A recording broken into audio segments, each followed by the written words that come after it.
to the history of Bellingham Central Waterfront. So, yeah, tremendous amount of heavy industrial activity down on the waterfront, mostly related to natural resources, logs, fishing, coal, etc.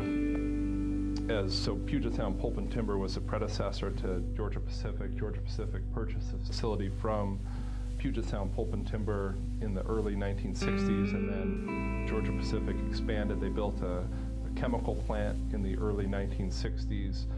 They used mercury as part of the process. It was supposed to be a closed loop process, but it wasn't. They ended up releasing amounts of mercury both into the soil, out into the bay, which is one of the big problems that we have as far as contaminated sites. But as the natural resource-based economy started to slow down and they began to shift operations other places, the realization that the chemical plant wasn't the best operation to have on a downtown city center waterfront.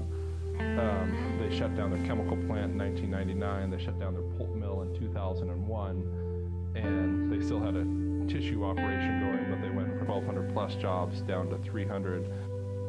The property was contaminated from historic industrial operations. There's a variety of ways you could clean it up, but to clean it up for anything other than industrial purposes would require significant amounts of money. And so a lot of times what happens is the private companies will put a fence around the property and just let it sit. So the port and city did not want that to happen. Lost our big employers in town and definitely were interested in productive use of the properties.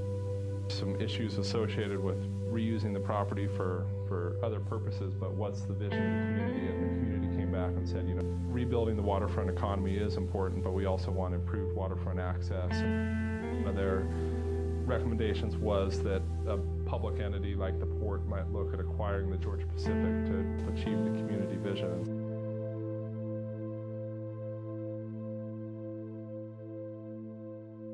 MTCA is the Model Toxics Control Act, and that's a regulation that has been approved in the state of Washington and serves as the kind of the governance for cleanups that are administered by the state of Washington through the Department of Ecology.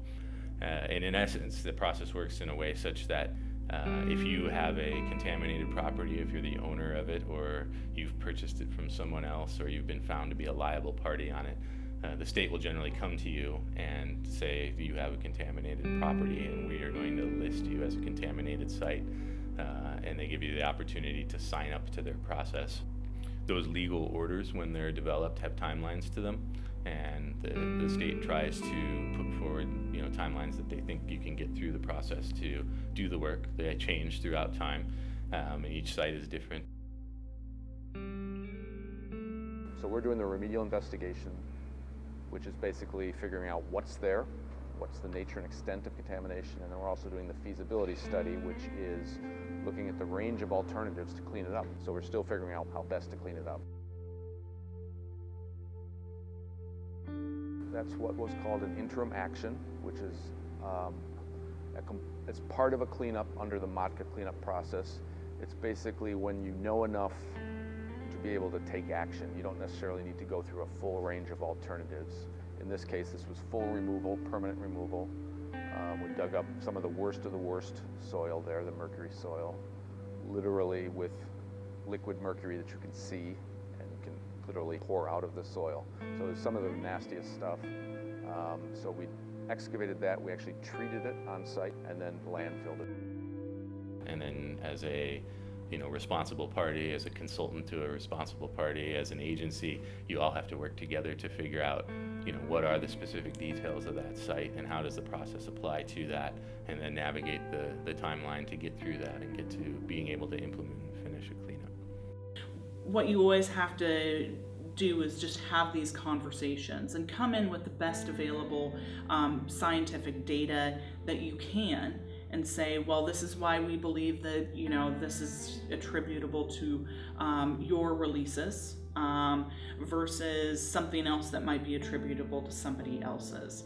We also have our remedial action grant program, which does provide funding to do the cleanups. So it incentivizes local governments such as cities and ports to do the work, to work hand in hand with us to accomplish those cleanups.